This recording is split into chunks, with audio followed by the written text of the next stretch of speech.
Vice Marshal Srivastava, how desperate is Pakistan at this point in time to prove a point to India, and how do you think that they are actually ducking the concept of reality in terms of realizing that when it comes to conventional war, they will not be able to sustain that kind of a momentum for a very long time, and plus the economic strain that the population is also going to feel when this war starts is also something that they will not be able to ignore.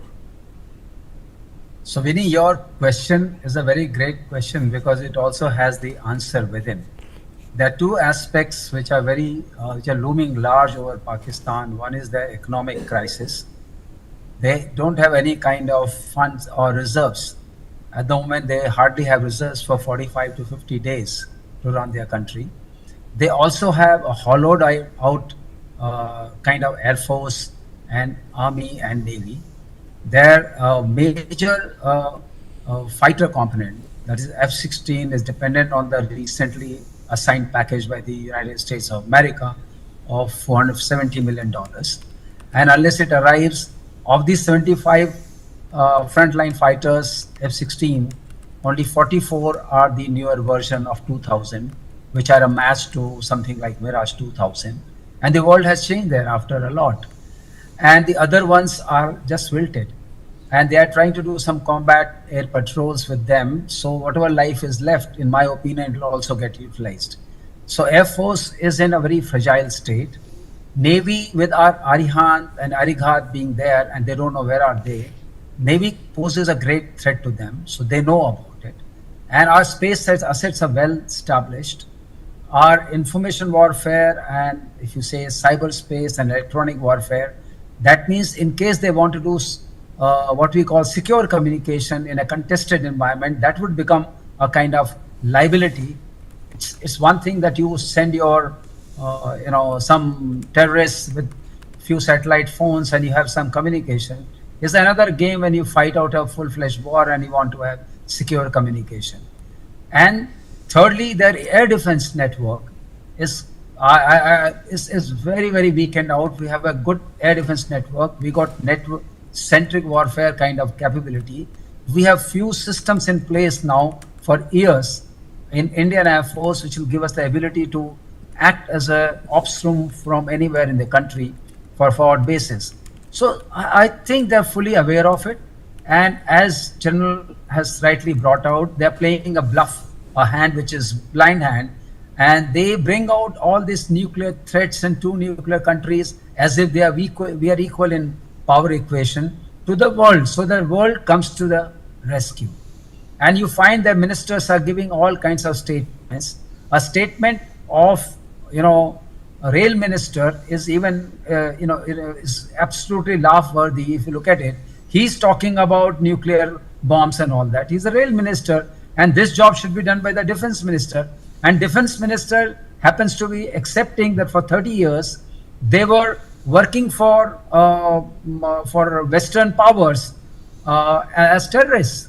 That means they are the power for rent or mercenaries. So it's a mercenaries force.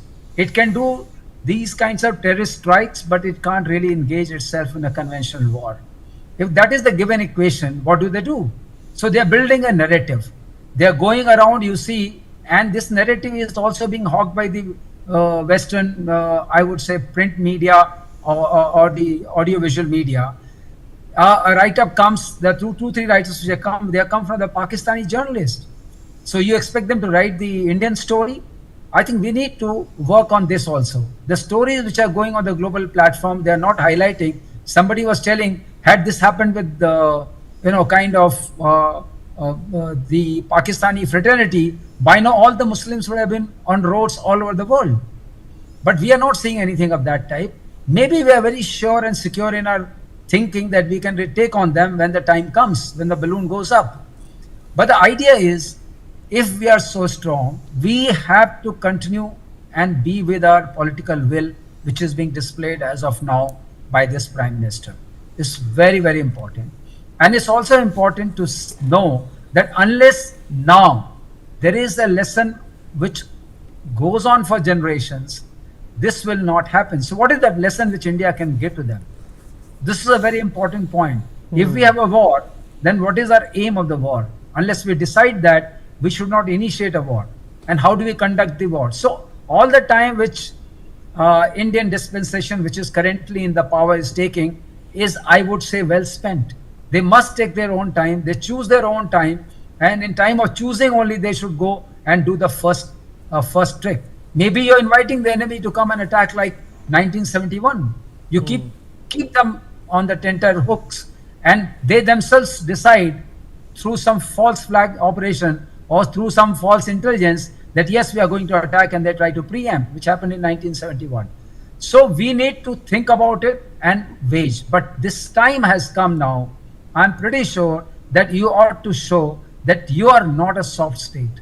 You will not be cajoled, coaxed by the powers that are there at global stage.